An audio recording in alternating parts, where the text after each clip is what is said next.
alustaks võib-olla sellest, et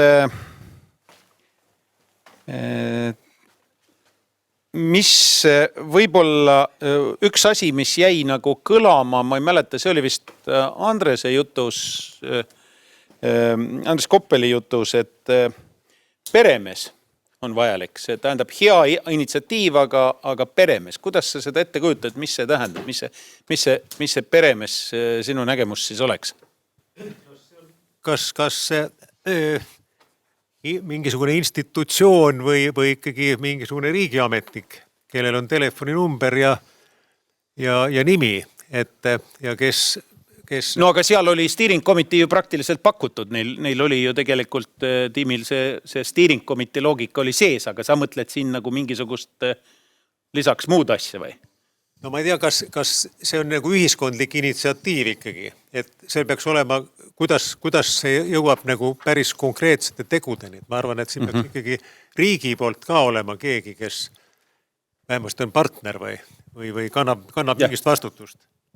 No, kui tohib, ma natukene kommenteeriksin seda, et tegelikult on niiviisi, et selle initsiatiivi võtavad ikkagi ettevõtjad. Et see teekaart on loodud koos ettevõtjatega, eelkõige on see ettevõtjate visioon, kuidas asi võiks välja näha. Riigi käest ei ole tegelikult väga palju vaja. Täpselt nii. Et ei segaks. Reguleeriks ja ei segaks.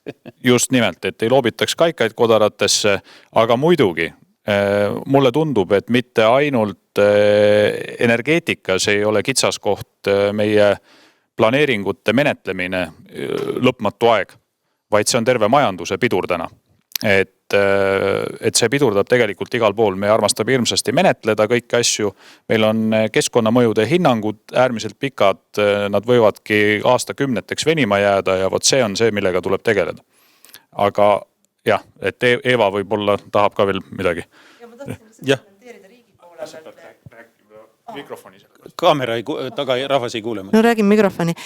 Tahtsin lihtsalt kommenteerida siia juurde, et riigi poole peale lähevad need meie teekaardi sisendid kõik kenasti sisse seeläbi, et on ju loodud valitsuse juurde praegu rohepoliitika juhtkomisjon, mille juurde omakorda ekspertgrupp, kes siis just andis reedel oma energiateemalise sellise kokkuvõtte raporti ja see oli hästi suurelt põhines Rohetiigri teekaardil, nii et ta tegelikult läks ka otse valitsuse laua peale just need regulatsioonid ja maksuteemad ja kõik see, nii et ma loodan hästi tugevat koostööd ka riigiga siin juures. Aitäh ja uudis, aga omalt poolt lisaks veel ühe asja ma ütleks, et nii nagu ikka majanduses on põhimõtteliselt väga tähtis ja kus on just riigi roll tähtis, on taristu. Ettevõtjad saavad paljusid asju teha ise, aga teatud asju, taristuga seotud asju, nad ei saa lihtsalt teha väljaspool riigi regulatsioone, riigi reegleid, riigi piiranguid ja nii edasi. Ja see sama planeerimistegevus, millel siin vihje juba oli, ega see ikka jätab meil soovida küll. Ega me ei saa mitte midagi siin häbeneda, peame seda avalikult ütlema. Nii et siin on riigi roll kindlasti veel. Nüüd, mida ma tahtsin küsida Andrese käest teie tiimi mõttes on, teil ei olnud väga siin kõlavalt see CO2 sidumise teema. Sellest räägitakse, aga see kuidagi teil ei kajastunud. Ettevõtjad ei usu sellesse või milles see probleem on? Ikka usume, et täna seda Eesti Energias ju uuritakse põhjalikumalt.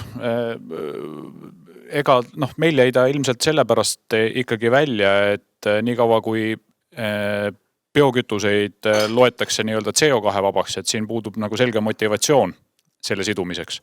Et me oleme praegu seda sidumist ette näinud ainult selle biomassiga, mis looduslik on.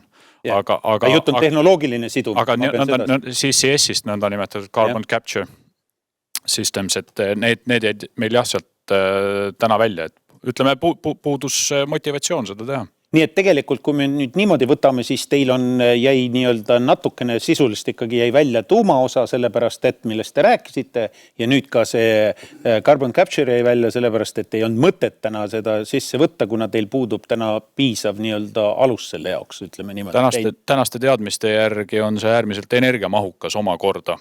Et kui vaatame, kuhu Tallinna Tehnikaülikool siis koos Eesti Energiaga jõuavad oma sidumisel. Jah, Kaupo. mina tahaks soovitada veel, mul jäi enne ütlemata, et kindlasti võiks kasutada seda ROI meetodit, mitte ainult ükskord märkida teda seal puidu juures, vaid kõikide nende sisendite juures kasutada seda, sest see on tõesti universaalne näit. Igasugune rahasse arvestamine tekitab, te teate ise, mis probleeme meil selle raha arvestusega on, aga tõesti, et kui palju energiat on kulutatud sisend, olgu ta mingi tehnoloogia, tema seadme loomiseks, tema ekspluateerimisel ja hiljem utiliseerimisel, et see annab tegelikult mitte lihtsalt ettevõtjale ülevaate sellest, mis toimuma hakkab, vaid see annab ka ühiskonna sellise energiasisendi mõttes nagu jube võimsa pildi, kui seda keegi jõuaks teha, see on suur töö, raske töö. Siis ma küsiks veel ühe küsimuse, mis puudutab vesinikku. Vesinik ei olnud teil ka nii-öelda front. Teil olid nagu tähtsamad teemad, ütleme niimoodi teised, aga miks vesinik on ju suhtes populaarseks muutunud? Vesiniku, meil on selline omavahel kokku leppimata, et see on see, millest Jaanus tegelikult rääkis, et meie soovid ja meie tahtmised ja võimalused. Et ma tean, et Utilitas tahab vesinikku arendada, täna nad teevad seda koostootmisjaama juures. Tulevikus loomulikult kõik need momendid, millal meil on tuuleenergiat või päikeseenergiat üle meie tarbimise, kas siis tuleb eksportida või siis kuhugi mujale suunata, et tundub mõistlik... Utilitas näitas, nende graafiku peal oligi ju selleks mõeldud. Tundub mõistlik vesinikuks näiteks teha või kuskile mujale salvestusse see panna. Meil on endal lihtsalt kokku leppimata see, et kas meil on vaja ka eraldi taastuvenergia võimsusi puhtalt ainult vesiniku tootmiseks. Täna muuses niiviisi ju tehakse, et ei võeta seda ülejääki, aga tegelikult ehitatakse võimsused välja puhtalt vesiniku tootmiseks, sest nii on odavam. Aga ma arvan, et Rene äkki oskab seda isegi paremini kommenteerida. Ja nagu ma enda ettekandes ka ütlesin, siis Utilitas on vesiniku usku ja me näeme seda, et ajapikku tuleks ikkagi ära liikuda asjade põletamiselt rohkem keemilistele reaktsioonidele, et seetõttu siis me näeme, et mingit gaasilist kütust on ka tulevikus vaja, selles mõttes me oleme ka sama meelt meie põhivõrguga ja see võiks vesinik olla, et me ise oleme ka sellesse suurelt panustamas, nagu mainisin ka siis tehnoloogia arenduses ja ka siis vesiniku kasutusele võtmises, et see oligi meil pigem selline koolkondade vaheline diskussioon. Okei, nii me saimegi aru, et seal, kus te päris kokkuleppele jõudnud, siis te ei hakanud seda siis ka edasi arendama. Küll oli vesinik meil sisse toodud päris palju, vaatamata seda, kus seda toodetakse, oli toodud transpordi osas. Ja seda küll. Just, et tegelikult tuleviku visioon on selline, et suurem transport nii-öelda... Raske transportil on vesinikul perspektiivi, kerge transpordis nii väga ei ole, see on minu isiklik arvamus. Aga mul on selline küsimus veel Reneele ka, et ei põleta, et parem keemiliste reaktsioonide peale minna, aga samas puidu põletamine ju on ju teie teema. Ja kuidas see nüüd näeb välja Euroopa Liidu kavade foonil, kus see puidu põletamine nüüd on ka teatud vaidlusküsimus ja igasugused plaanid liiguvad ringi siin seda vähemalt maksustada ja nii edasi. Ja, aga see on ka põhjus, miks me täna näeme seda, et tuleks pigem siis liikuda elektrifitseerimise suunas, siis sektorite vahelise sidustamise suunas, ehk siis rohkem võtta kasutusele ja mida me ka siis ise teeme oma võrkudes tööstuslikus mahus soojuspumpasid, kasutada ära siis soojusallikad nii reovees kui ka siis merevees, aga loomulikult on ka muud võimalused, kus seda soojust ammutada. Lisaks soojuse salvestamine ja ka siis näiteks selle sama vesiniku elektrolüüseri puhul, vesiniku puhul heidetakse ette selle madalat kasutegurit, sest igal nii-öelda siis ümber konverteerimisel teatud osa energiast läheb soojusena kaotsi, aga meie soov on siis see kaotsi minev soojus võtta kasutusele kaugküttevõrgus. ja seeläbi ka siis kogu tsükli kasutegurit parandada ja ka selle projekti majanduslikku tasuvust parandada. Ja siis mainisin ka jääksoojuse kasutusele võtmist ehk sellise sektorite vahelise sidustamise loomist, et see kindlasti on oluline. Täna siin on paljud sellised regulatiivsed takistused kõikide nende projektide ees, aga tulevik kindlasti selles suunas liigub ja vähem põletamist on kindlasti see perspektiiv, mida me näeme. Üks küsimus veel, tahtsid midagi lisada, jah, räägi. Rene unustas veel mainimata, kuna mina olen kaugküttemees rohkem kui Rene on, et siis, et on ka see, et majade soojustamine loomulikult vähendab igasuguse energiatarbimist. Aga pluss veel sellele on ka see, et kaugküttevõrgud muutuvad targemaks, täpselt analoogia elektrivõrkudele. Elektrivõrkudes räägitakse väga palju smart gridist. Kaugküttevõrkudel on sinna veel natukene minna, aga kindel on see, et kaugküttevõrgud ei ole kõige lollimad võrgud tulevikus. Et seal täna juba päris hästi osatakse prognoosida, vaadata. Siin päris palju tänasteski uudistes käis läbi, et otsitakse helikopteri pealt neid lekkeid, mida iganes, et helikopter tiirutas siin Utilitase tellimusel.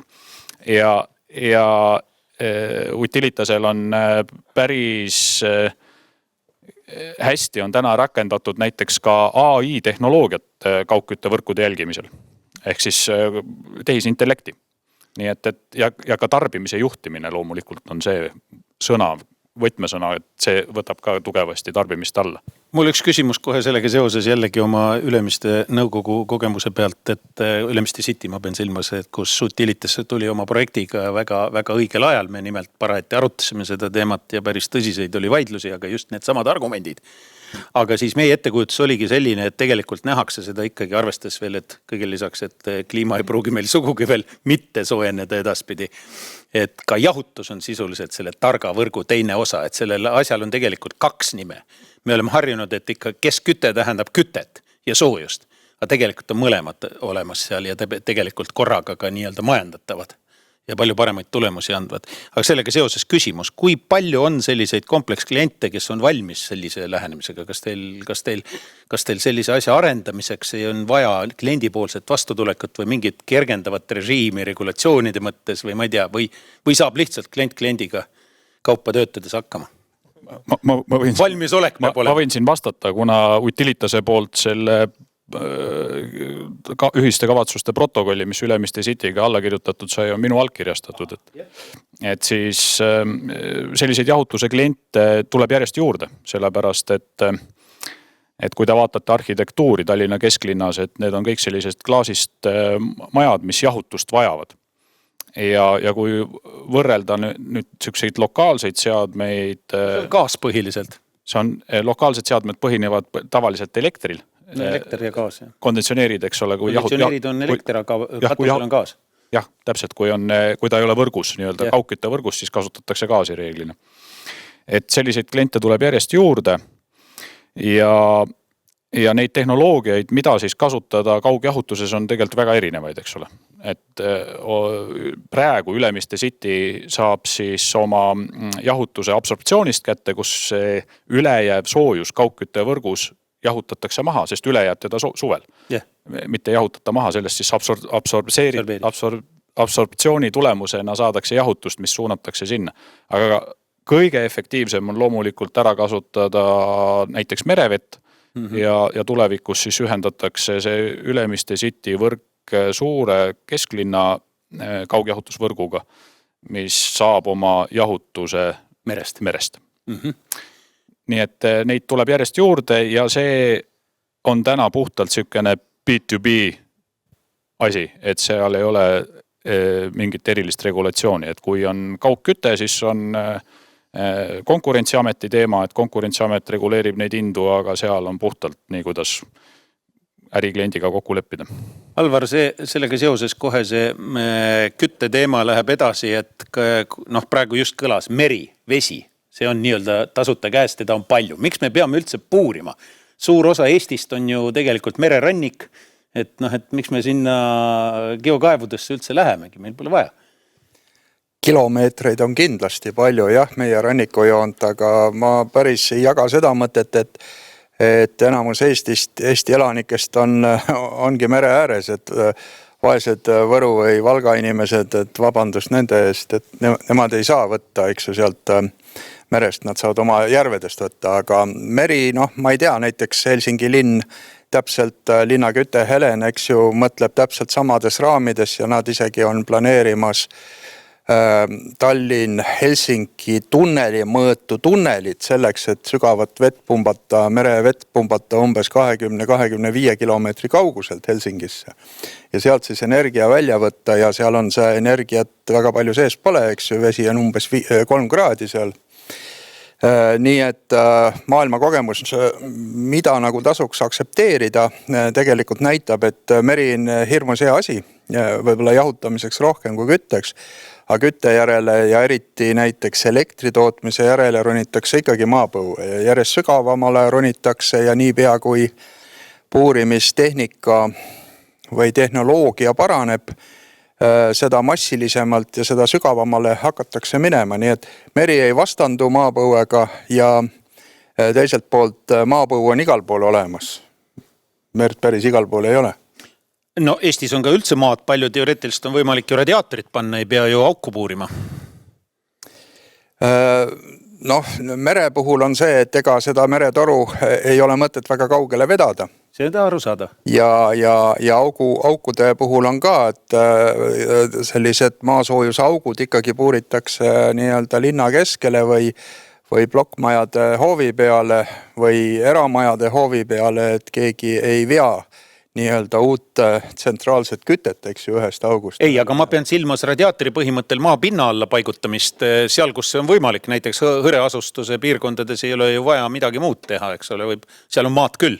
Jah, isegi väga suures, ma ei mäleta numbreid, aga ma tean, et üks projekt, mis võib-olla peaks esialgse plaaniga lõppema 2026 on Helsingi Vanta lennujaam, kes sügavatesse nii-öelda maapõue sisse uuristatud koobastesse tahab panna vist 120 kraadist vett niimoodi talveks, nii et seda radiaatori efekti on kasutatud päris laialt juba praegu. Ja hunnikus projekte on toimimas, kus suvel siis soojus paigutatakse talveks nii-öelda varuks sinna maa sisse ja maapind on selles mõttes mitte ainult radiaator, aga ka väga hea akumulaator. Just, see on täiendav efekt. Need on täiendavad efektid ja kui isegi ühele uuele majale näiteks kasutatakse ju energiavaiu juba praegu Eestis ka õnneks päris laialdaselt selles mõttes, et võib-olla juba 10 objekti on planeeritud sellega katta, siis energiavaia põhimõte on ka see, et ikkagi sa saad suvise kuuma nii-öelda sinna maapinda salvestada ja kõik need süsteemid, mis on üles ehitatud ülemise 100 meetri sügavusele, aga Soomes juba ka 300 meetri sügavusele töötavad tegelikult kahepidiselt. Nad jahutavad ja soojendavad. Jah, selles mõttes see on täitsa kasutatav teema ja võib-olla ka meil rohkem, kui me siiani oleme harjunud. Ega tegelikult professori jutu mõte oligi oma esinemist ka, et võiks nagu Soome ja Rootsi tasemele üritada minna, seda enam, et nende tehnoloogia on täitsa heaks arendatud juba täna. Nii et ei ole küsimustki. Jaak, mul on selline küsimus, et me saame niimoodi aru, et tegelikult see nii-öelda temperatuuri sõltuvus või kliima olukorras tegelikult ei ole nii lineaarne ja nii üksühene.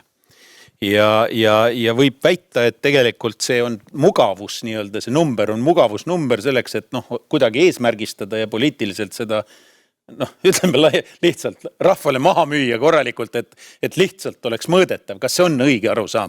Aga mis oleks parem siis sellisel juhul? Kuidas saaks teisiti seda mõõta? Päriselt nii-öelda füüsikalisi eripärasid ja kõike seda, millest juttu oli teie ettekandes arvestades? Jah. Poliitikud on ilmselt need, kes tahavad nii-öelda suhteliselt lihtsaid laheneid, et öelge meile number näiteks, et siis me teeme midagi selleks, aga pigem on süsteem keeruline ja teadlased ei oska alati vastata piisava kindlusega. Kas või see, et niisugused natukenegi pikemaajalised ilmaennustused ei ole kuigi suure nii-öelda täituvuse tõenäosusega näitavad seda.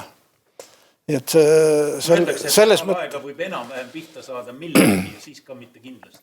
No ilmaolukorrad on erinevad, nii et kui on nii nagu nüüd selles märtsikuuses oli, et oli nagu pikka aega oli see kõrgrõhkkond Venemaal ja see nagu võimaldas ka suhteliselt hästi ennustada. Aga on niisuguse aega, kus olukordi, kus ka mõne päeva ennustamine ei pruugi õige olla. Nii et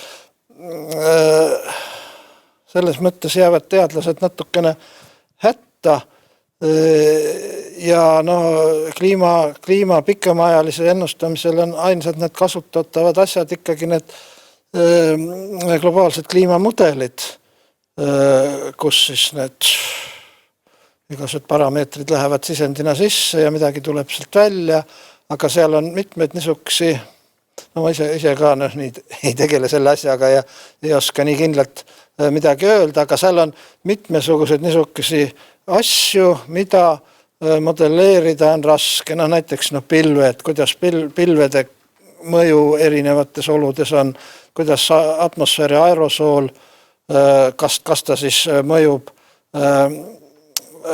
kliimat jahutavana, et ta aerosool neelab päikse kiirgust ja seda jõuab vähem maa peale või ta hoopis tugevdab kasvuefekti ehk ta neelab maa soojuskiirgust ja ei lase maal jahtuda, nii et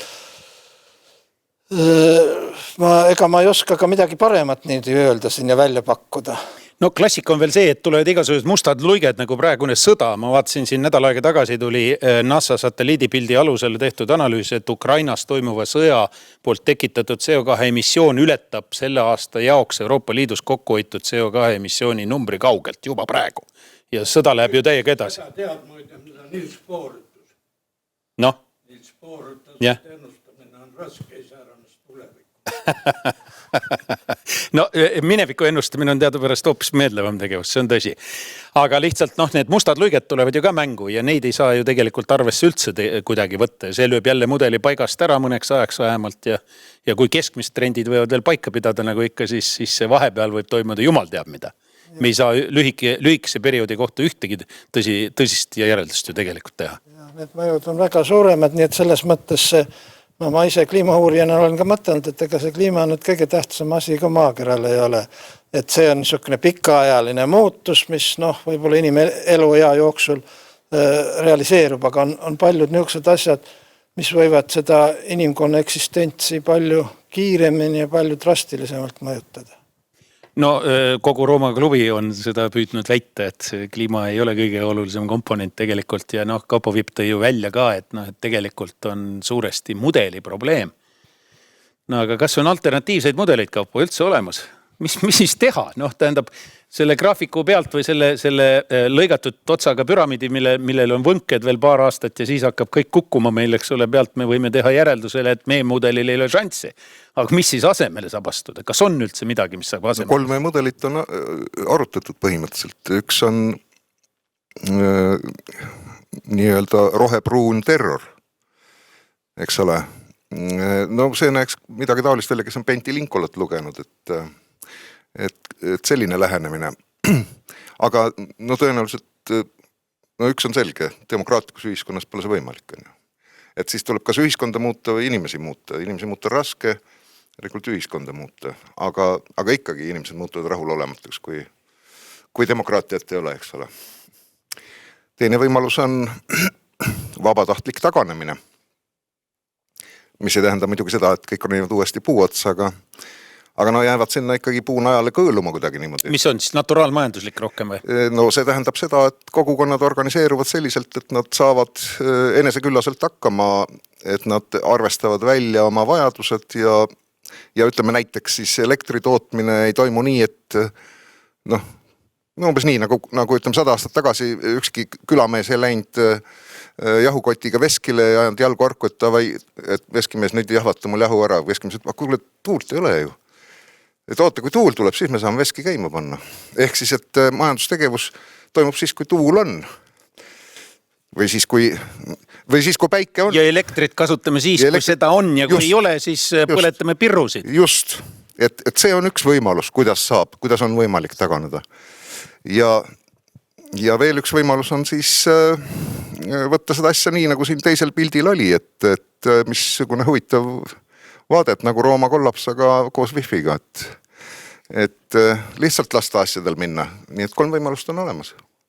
Ja nendest siis, milline on selline, kus me teadliku tegevusega saaksime midagi muuta?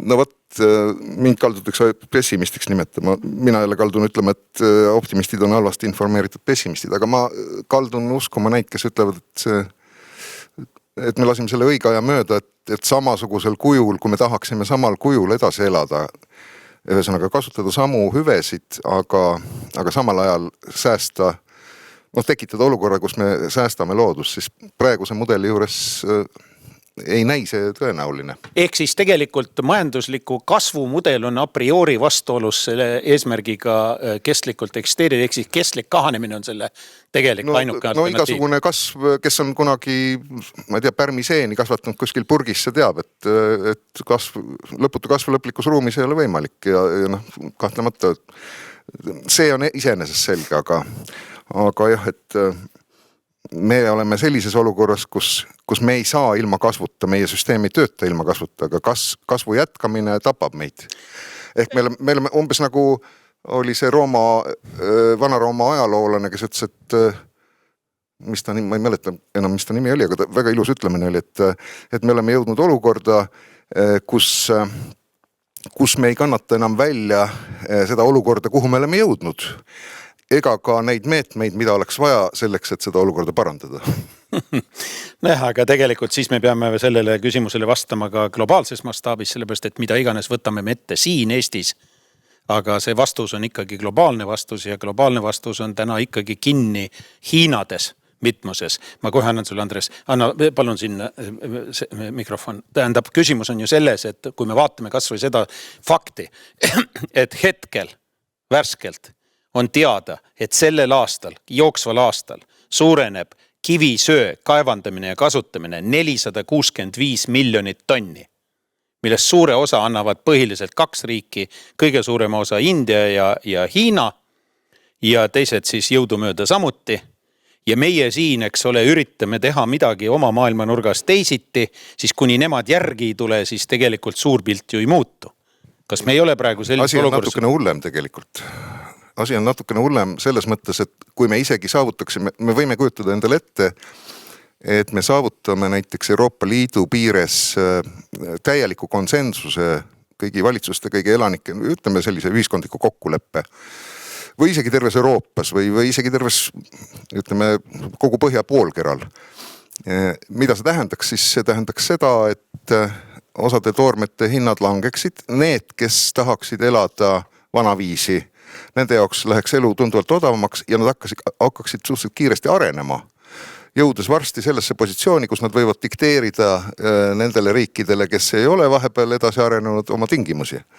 Et selline must stsenaarium on ka veel. Ja arvestades, et Euroopa annab CO2 emissioonist kõige väiksema osa, isegi Indiast juba tänapäeval väiksema osa ja arvestades seda, et per capita oleme küll veel mõnest ees, aga näiteks Hiinast, kus on see vahe 3-kordne Euroopa kasuks, ehk siis me kulutame 3 korda rohkem akumuleeritult, kui Hiina on praegu kulutanud. Aga Hiina paneb mühinaga edasi ja meie tõmbame tagasi.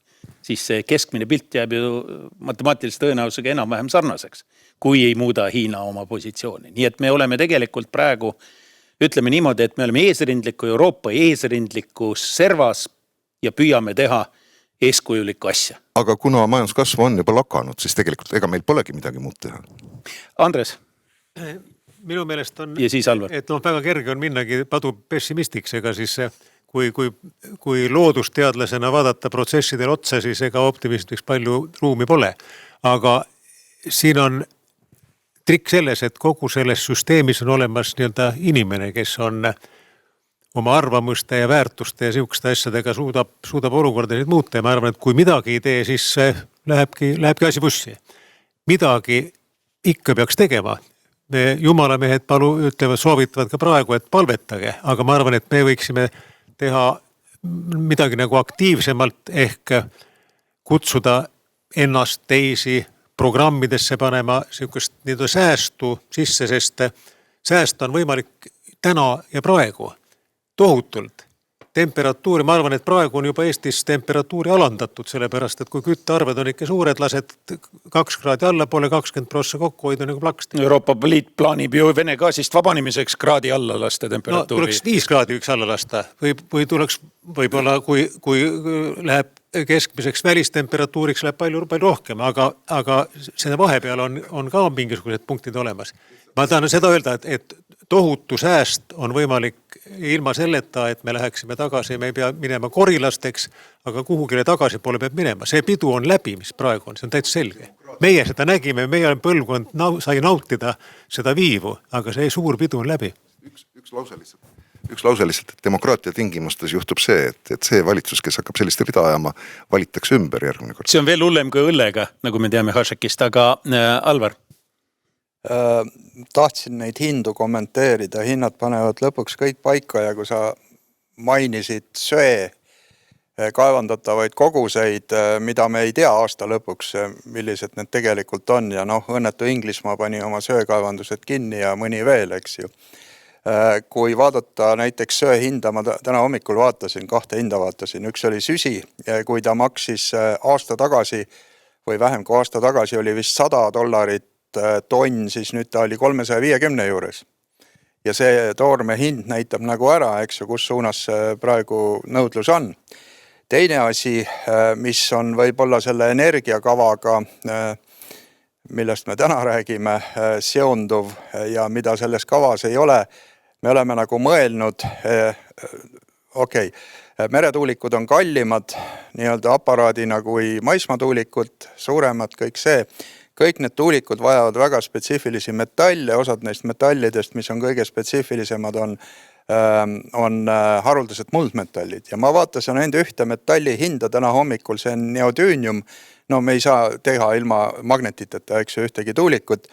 Ja keegi ei taha täpselt välja öelda, palju on keskmises tuulikus neodüüniumi. Tuulikud on väga erinevad, aga ütleme, et selline suur tuulik on ilmselt tonni jagu.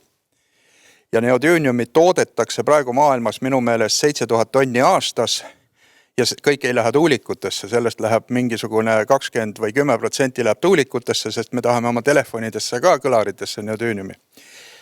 Ja neodüüniumi hind, neodüüniumoksiidi hinda pakutakse siis, kui me hakkasime rohepöördest rääkima 2019 reaalselt, siis üks tonn maksis $66,000 USA. 66 000. 2018 prognoosid olid ka aastani 23 antud, et neodüüniumi oksiidi hind jääb 50 ja 60 000 vahele ja hakkab langema isegi mingil hetkel, sest tehnoloogiad paranevad.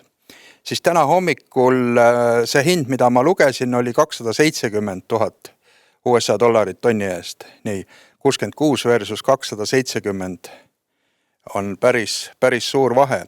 Ehk me ei saa enam arvestada, et kui me tuulikute puhul vaatame, et mis see megavatt maksab seal 1 miljon või 1,5, need hinnad on ammu möödas. No siin on veel geopoliitiline aspekt ka, ma olen teinud huvi pärast sellise võrdluse kaardi peal pannud need riigid, õigemini laenanud kelleltki need erinevatelt kaartidelt kokku, kus on siis põhilised varud, vastavate metallide varud, nii nagu naftal ja gaasilgi, ja kus on siis nende kaevandamine ja siis veel eraldi teema, mida me juba puudutasime eelkõige Hiinaga seoses, kust nende töötlemine käib. Pilt on ikka väga kurb ja väga keeruline. Näiteks see naftast ja gaasist räägid 70% naftast ja 65% gaasist asub 3 riigis. 4 hea küll. Araabia riigid 2, Araabia poolsaarel, Iraak, Iraan ja siis veel Venemaa. Ja kui me võtame selle nagu eelduseks, siis me saame aru, et kuni me fossiilidega jätkame, oleme nagu nii hädas. Sest see on see kant maailmast, mis ei ole väga sõbralik meile. Kui me vaatame metalle, siis metallide puhul on laias laastus, niimoodi ma ütlen praegu lihtsalt nii-öelda suvalise numbri sellepärast, et metalliti on see erinev.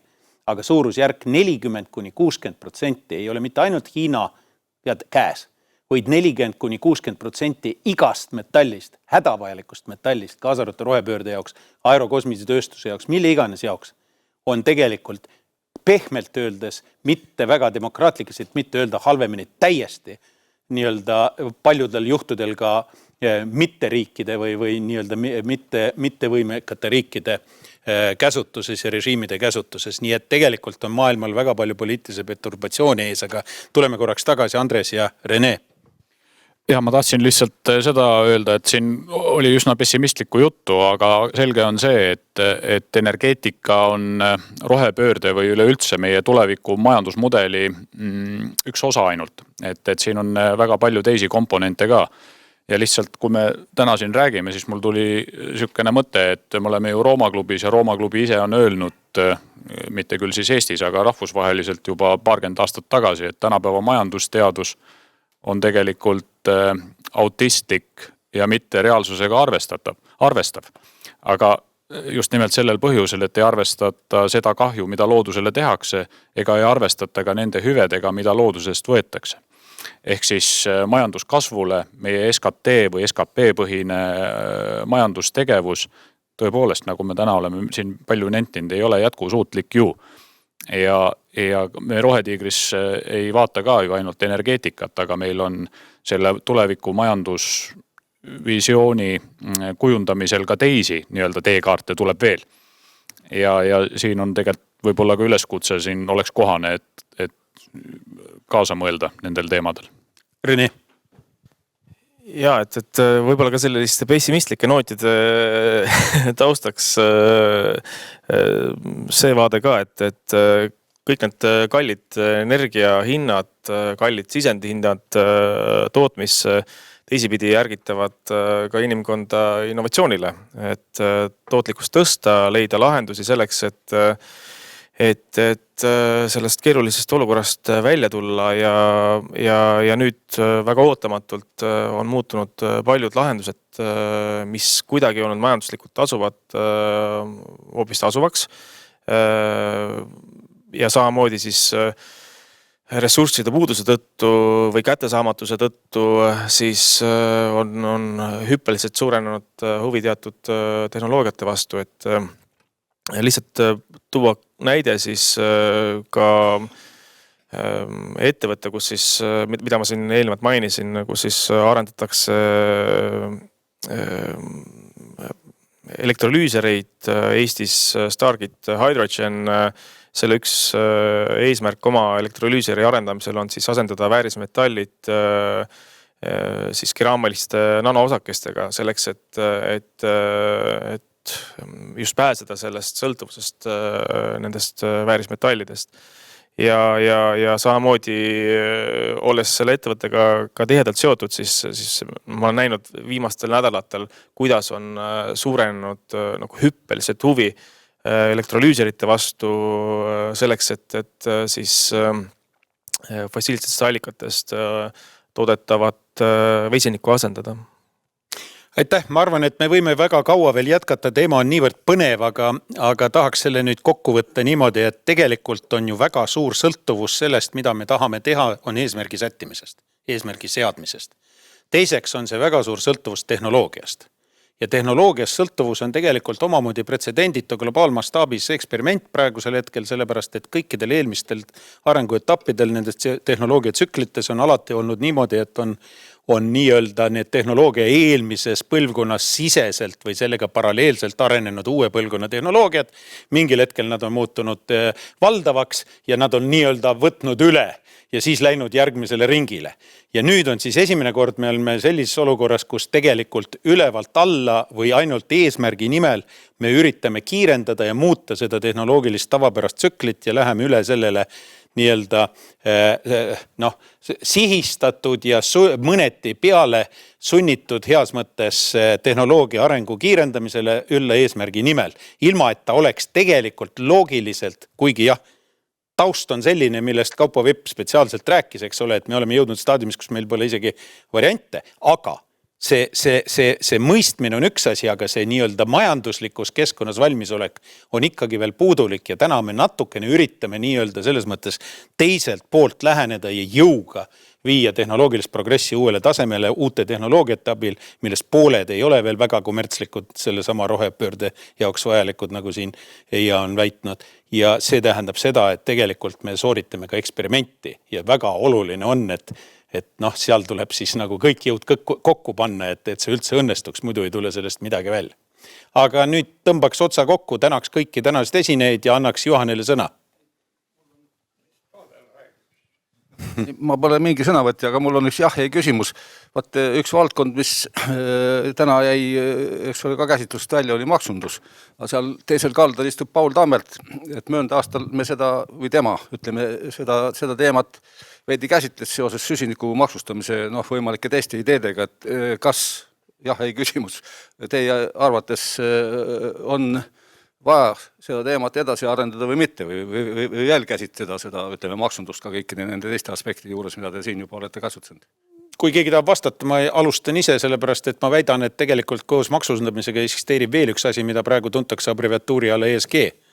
Ja ESG on täna tegelikult muutunud sisuliselt nii eeltingimuseks kui ka turundusvõtteks, eks ole, ja selle olemasolu on muutunud mastiks ehk siis hädavajalikuks komponendiks ärimudelitesse programmeerimisel ja muuseas finantseerimisel.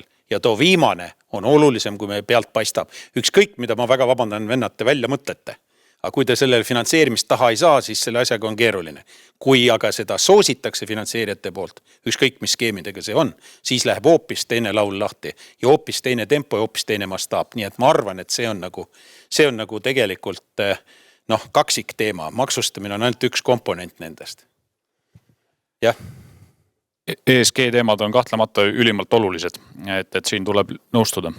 Aga maksunduse koha pealt on niiviisi, et me täna küll ka mainiti seda, küll mitte spetsiifiliselt CO2 maksu eraldi, aga seda ju me oskame ette näha, et kui me fossiilsetest kütustest loobume sellisel kujul, nagu me täna neid kasutame, et siis kaob ära ka see maksutulu, mis on kütuseaktsiisidest, mis on sellest samast CO2 maksustamisest ja nii edasi, ja see tulu on täna umbes circa miljard.